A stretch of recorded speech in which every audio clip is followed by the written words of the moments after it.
ಸುಮಾರು 12 ವರ್ಷದಿಂದ ಅವನು ತಪಸ್ ಕುಂತಿರ್ತಾನ್ರಿ.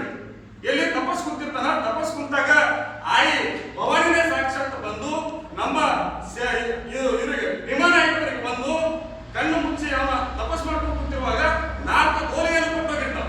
ತಾಯಿ ಸಾಕ್ಷಾತ್ ಬಂದು ಭೀಮಾ ಭೀಮಾ ಅಂತ ಕರೀತಾವ. ಅವನು ಯಾವುದೇ ರೀತಿ ಪ್ರಶ್ನೆ ನಾನು ಬಿಡುದಿಲ್ಲ. ತಾಯಿ ನೀನು ಬೇರೆ ಮಾತಾಡೋ ನನ್ನ ಜೊತೆ ಹೋಗಬೇಡ, ನೀನು ಯಾರ ಮಾತನ್ನ ಗೊತ್ತಿಲ್ಲ, ನಾನು ಏನಾದ್ರು ತಪಸ್ ಮಾಡ್ಕೊಂಡು ಕುಂತೀನಿ, ನನಗೆ ಎಲ್ಲಿ ತನಕ ಫಲಸಂತಾನ ಸಿಗಲ್ಲ ಅಲ್ಲಿ ತನಕ ನನಗೆ ಎದ್ದು ಹೋಗಲ್ಲ ಅಂತ ಕುಂತಿರ್ತಕ್ಕಂಥ ಏಕೈಕ ವ್ಯಕ್ತಿ ಅಂದ್ರೆ ಸೇವಾಲಾಲ್ ಮಹಾರಾಜ್ ಅವರ ತಂದೆ ಭೀಮಾನಾಯಕ ಅಂತ ಹೇಳಿ ಬಯಸ್ತೀನಿ. ಭೀಮಾನಾಯಕ ಅವರು 12 ವರ್ಷವನ್ನು ತಪಸ್ಸನ್ನು ಕುಂತು ತಾಯಿ ಸಾಕ್ಷಾತ್ ಹೊಳೆಯಲ್ಲಿ ಸ್ನಾನ ಮಾಡಿ, ಅದು ಕುಂಭದಲ್ಲಿ ಸ್ನಾನ ಮಾಡಿ, ಆ ಸ್ನಾನದಿಂದ 4 ಗೋಲಿ ಮಾಡಿದರು. ಅವು ಮೈಲಾಲಿಂದ 4 ಗೋಲಿ ಮಾಡಿ ಆ ಗೋಲಿಯನ್ನು ನಮ್ಮ ಸೇವಾಲಾಲ್ ಅವರ ತಂದೆ ಭೀಮಾನಾಯಕರಿಗೆ ಕೊಟ್ಟೋಗಿದ್ದ.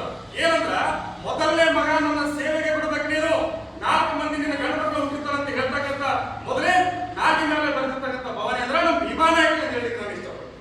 ಅಂದ್ರ ಭೀಮಾನಾಯಕರಿಗೆ ಹೇಳಿದ ಮೇಲೆ 4 ಮಂದಿ ಅವ್ರ ಮಾತಿನಂತೆ 4 ಮಂದಿ ಹುಡ್ತಾರ, 4 ಮಂದಿ ಗಂಡಮಕ್ಕಳು ಹುಡ್ತಾರ.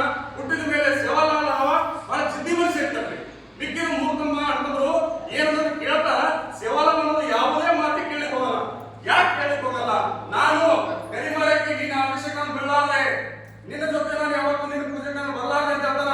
ಬಾವನ್ ಬೀರು ಅಂತ ಇರ್ತಾನೆ, ಬಾವನ್ ಬೀರು ಹೋಗಿ ಕಳಿಸ್ತಾಳ. ಸೇವಾಲಾಲ್ಗ ನನ್ನ ಪೂಜೆಗೆ ಬಾ ಅಂತ ಹೇಳ ಮಾತು ಕಳಿಸ್ತಾಳೆ. ಸಾಕ್ಷಾತ್ ದೇವಿ ಮರಮೈಂಡಿ.